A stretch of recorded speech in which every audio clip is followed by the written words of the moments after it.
Hello and welcome to News and Views. I'm John Banville. Our guest this week is Senator Joe Robach. Senator Robach, I want to thank you very much for being here today. Thank you, John, as always. Glad to have this opportunity, and I'm battling a pretty good cold, but I didn't want to miss this chance to, fill the folks in on what's going on here in Albany. There is a lot happening right now. The governor earlier this year unveiled his State of the State, which is really his blueprint for what he wants to achieve in the upcoming year. And he recently unveiled his state budget, which is really where the rubber hits the road. And we've discussed the broad parameters of the state budget and how you feel about the state budget generally. However, many of our viewers at home don't understand the process. What's happening now with Governor Cuomo's budget? And are there specific areas that you, as a representative from Rochester, Western New York, find to be or need to be a priority as we move forward? Absolutely. One of the things that I guess I always try to applaud or point out what I think is important. I really will applaud the governor for not only making his budget presentation here, but they've had several presentations to interested parties back home in the district. One at the University of Rochester by a deputy commissioner.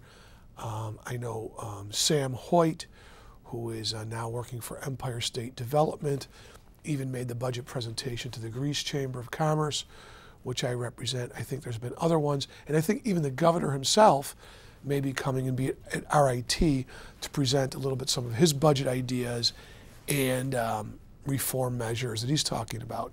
And I really do, I can't say it enough, think that's critically important, both for what outcome we get to, but I am just such a huge believer in openness, transparency, letting the people I have the privilege to represent speak up, whether they're a college, a university, an everyday individual who's utilizing a program here in New York. I think that's vitally important.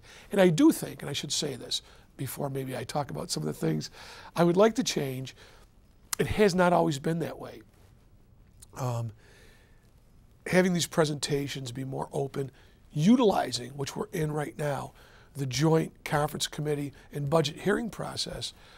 For years, Sheldon Silver and my colleagues in the Assembly refused to participate in the open, transparent process and come to conference committees passing a version of their budget, Senate passing a version of their budget, and then seeing what we had in common with the governor's budget and then working some of those things out in a public open forum.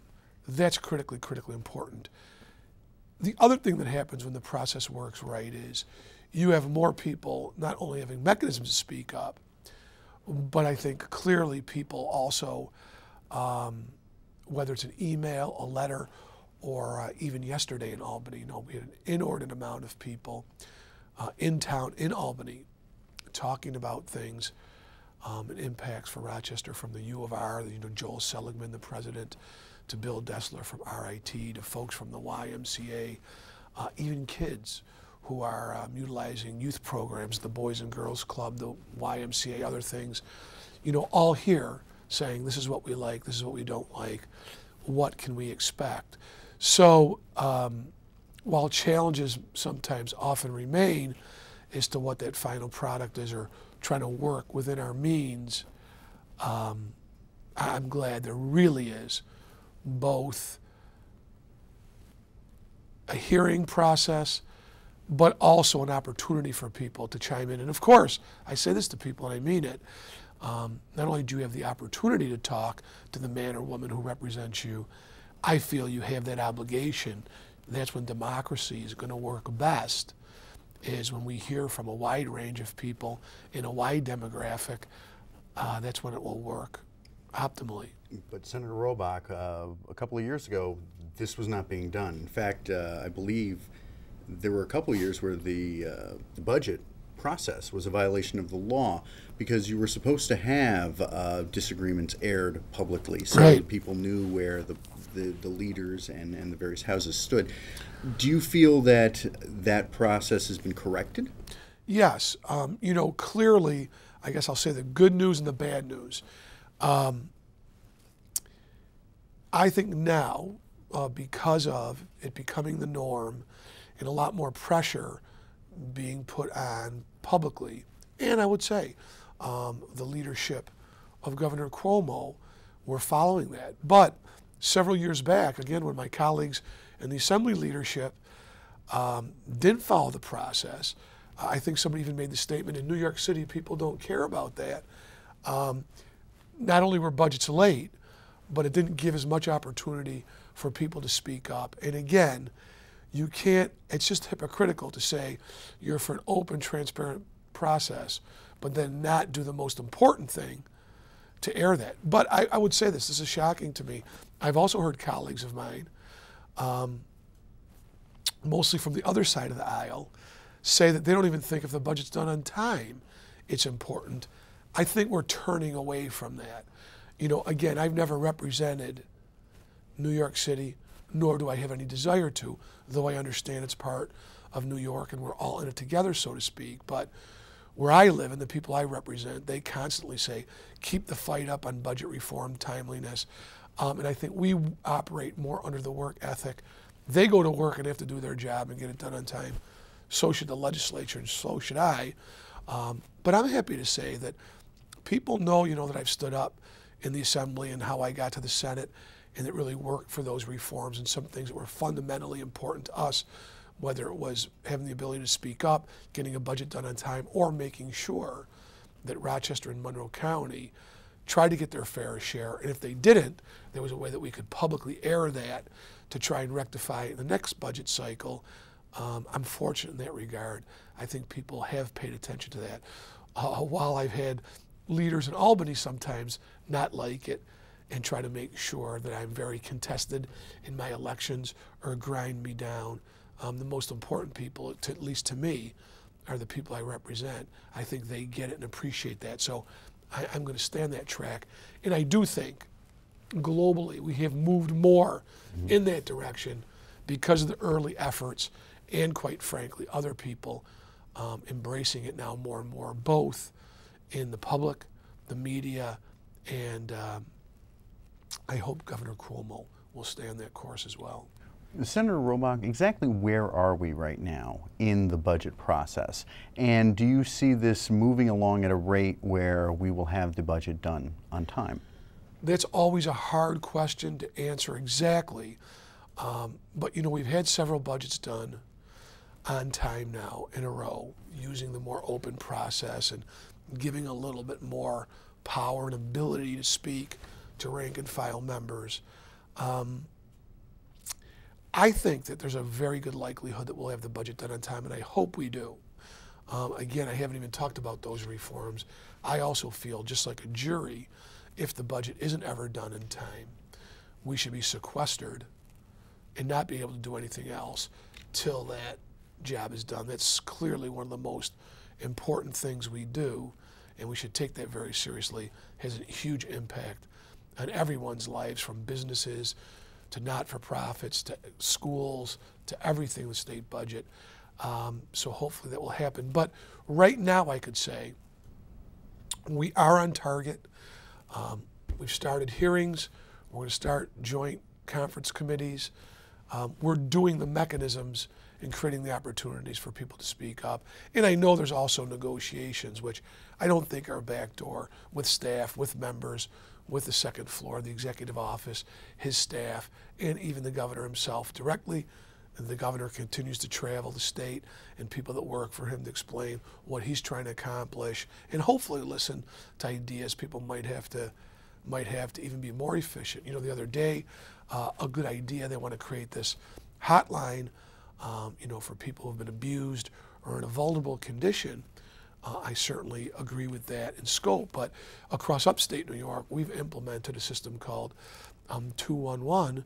I'm telling you, you don't have to spend $15 million, maybe for a much lesser amount of money, some training, maybe a little bit more of employment investment in that, in the not-for-profits.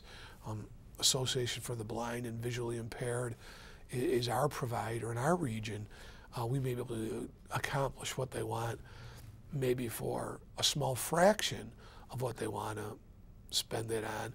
in the governor's budget, do it, but do it more efficiently and get it done less. I hope they're listening to all the things people are suggesting and trying to work those things out.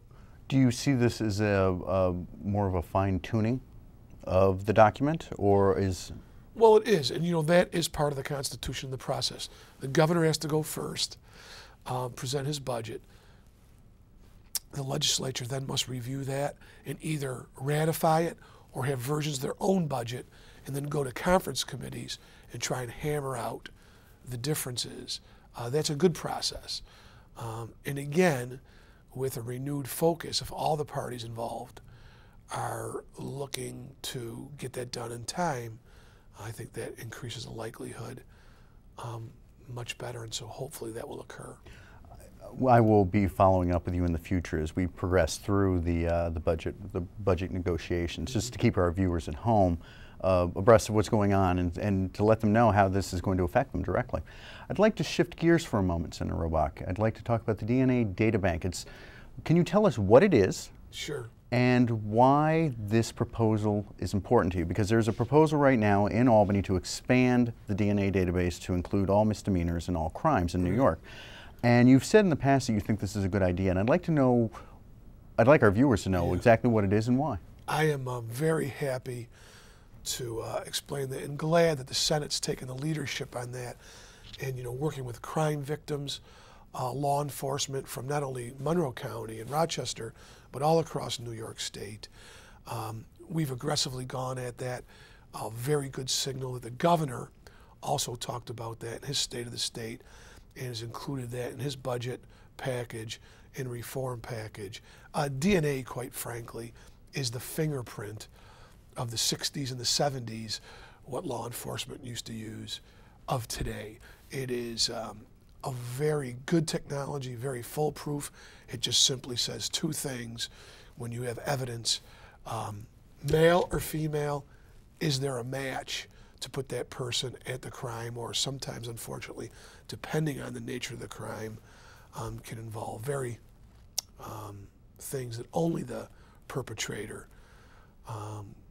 could have put there. But the thing, and why I'm so hell-bent on getting this done, is, having worked in the criminal justice area in the Department of Public Safety before I came here, working with district attorneys, crime victims groups, and advocates, there's nothing more rewarding to me when we know we can put policies in place that literally will stop victimization. I feel not only should we, I feel obligated that we can. And there was a speaker not too long ago who's really an expert on this and had gone all over the country. And in New York, it's estimated that if we had this a decade ago, upwards of 2,500 women would have been sexually assaulted and raped had we had this in place by repeat perpetrators and other criminals who would have been captured via the database. And then secondly, approximately 900 people have been murdered by people who have been out of the system. And so I think, on behalf of trying to save more people from having that terrible fate, more families being victimized, more loved ones lost and damaged, we ought to do this. There's just absolutely no reason to me not to use the best technology to not only get the bad guy off the street, but also can exonerate the innocent. So when I hear these people have these fears, I think they're unfounded. I heard another great anecdote that said, think if you went to a crime scene and there was 5 people in the room and they said, we're only going to fingerprint the people that are left-handed and we left everybody else out. That would greatly diminish getting the bad guy off the street. I feel the same way on this. So hopefully the governor's on board. We've passed the bill in the Senate. On behalf of all crime victims, I hope the Assembly will act accordingly as well. Well, Senator, we're out of time for this week. I want to thank you very much for giving us the budget update, and I'm sure you'll be letting us know how the DNA database debate continues. Thank you, John. Thank you. We'll see you soon.